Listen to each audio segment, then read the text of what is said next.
के विरोध में उतरे नेता प्रतिपक्ष, आपको बता दें अपनी प्रामाणिकता साबित करे धीरेन्द्र शास्त्री, ऐसा डॉक्टर गोविंद सिंह कह रहे हैं।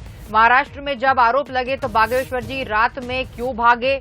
मैं पाखंड और ढोंग में नहीं पड़ता। मैं उनसे चाहूंगा अगर आप में सच्चाई है तो साबित करें। डॉक्टर गोविंद सिंह का बयान सामने आया है। वे चाह रहे हैं कि बागेश्वर धाम के विरोध में वे उतर गए हैं और कह रहे हैं कि धीरेन्द्र शास्त्री अपने आप को साबित करें। मैं पाखंड और ढोंग में नहीं पड़ता। सनातन धर्म आस्था का बिंदु है। इस देश में 80 से 90% सनातन धर्म को मानने वाले लोग, जब उनके ऊपर महाराष्ट्र में आरोप लगे तो बागेश्वर जी अपना बिस्तर बांध के रात में क्यों भागे? मैं उनसे चाहूँगा कि अगर आपके सच्चाई है तो आपको प्रामाणिकता के आधार पर भागने का जवाब दें, और वास्तव में जो आपने तांत्रिक ऐसी एक प्रथा के प्रचार कर रखा है उसको प्रमाणित करें। बागेश्वर धाम के समर्थन में आ गए हैं अब नारायण त्रिपाठी। मैहर से बीजेपी विधायक है नारायण त्रिपाठी। बागेश्वर को बदनाम करने मिशनरी कर रही है षड्यंत्र, ऐसा उन्होंने कहा है। जिन्हें कन्वर्ट किया उन्हें वापस लाए बागेश्वर धाम। हमेशा हिंदू धर्म पर ही लगाते हैं जादू टोना के आरोप। हमारे धर्म ग्रंथों का उड़ाते हैं मजाक, ऐसा नारायण त्रिपाठी का बयान सामने आया है। आप उनके समर्थन में आपका क्या कहना है? यदि हम राम की पूजा करते हैं, हम कृष्ण की पूजा करते हैं, माई शारदा की पूजा करते हैं, तो क्या ये अंधविश्वास है? यदि इसको अंधविश्वास माना जाए, हम रामायण को पूजते हैं, हम गीता को पूजते हैं, तो क्या ये अंधविश्वास है? हम अपने साधु संतों को पूजते हैं, हम अपने देवी देवताओं को पूजते हैं, हम अपने जो हमारे कथावाचक है उनको पूजते हैं, तो क्या ये अंधविश्वास है? हमारे जो धर्म गुरु हैं यदि हमें कोई राह दिखाने का काम करते हैं तो क्या ये अंधविश्वास है? जहाँ तक जादू टोना टोटका भूत प्रेत की कोई बात करे तो अमेरिका में व्हाइट हाउस में भूत होने का प्रमाण तो तमाम मीडिया दे चुकी है।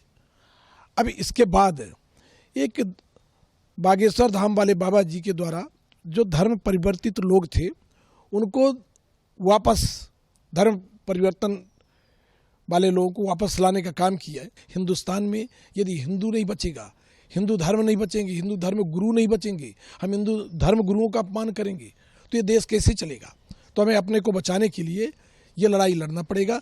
और इनके पक्ष में बागेश्वर धाम वाले महाराज जी के पक्ष में हम 22 तारीख को शाम को 5 बजे भोपाल में ये कार्यक्रम आयोजित कर रहे हैं, जिसमें हम भी उनके खिलाफ केस रजिस्टर्ड कराने का काम करेंगे। मैहर विधायक नारायण त्रिपाठी जी, इन्होंने कहा है जो इस तरीके से धर्म का दुष्प्रचार करते हैं, हिंदू धर्म के बारे में गलत बोलते हैं, उनके ऊपर सख्त कार्रवाई होना चाहिए। इसको लेकर एक बैठक भी राजधानी भोपाल में बुलाई जाएगी और FIR कराने की मांग की जाएगी। बंसल न्यूज़ के लिए वीडियो जर्नलिस्ट डिम्पल विश्वकर्मा के साथ दीपक द्विवेदी, भोपाल। इस खबर पर हमारे साथ जुड़े हुए हैं, उनसे बात करेंगे और अधिक जानकारी लेंगे। जी सूरज, जिस तरह से ये बागेश्वर धाम की बातें इन दिनों चल रही हैं, धर्मेंद्र शास्त्री के ऊपर गोविंद सिंह का बयान सामने आया है, किस तरह की सियासत अब रायपुर से मध्य प्रदेश में देखने को मिल रही है? बीजेपी समर्थन में, कांग्रेस इसके विरोध में, किस तरह की बात सामने है? देखिए, बिल्कुल धीरेन्द्र शास्त्री की बात करें जो बागेश्वर धाम के महंत माने जाते हैं, और खासतौर से नागपुर में हुए घटनाक्रम के बाद ये मामला लगातार तूल पकड़ता जा रहा है। शायद यही कारण है कि तमाम नेता कई समर्थन में भी आ रहे हैं तो कई विरोध में भी आ रहे हैं। नेता प्रतिपक्ष गोविंद सिंह की बात करें तो खासतौर से वो पहले से ही विरोध में नजर आ रहे थे। उनका यही कहना है कि मैं जिस प्रकार के पाखंड में नहीं पड़ता, देश में 80 से 90% लोगों की सनातन धर्म में आस्था है, लेकिन जिस तरीके से बागेश्वर धाम का जो काम है वो कहीं न कहीं तांत्रिक विद्या को प्रचारित करना है। ऐसे में यदि लोग उनसे तर्क मांग रहे हैं, तथ्य मांग रहे हैं, तो वो प्रमाणित करें कि आखिर किस प्रकार की शक्ति है, कौन से भगवान की शक्ति है जो उन्हें लोगों की समस्या दूर करने में मदद करती है, या फिर किसी तांत्रिक विद्या का वो सहारा लेते हैं।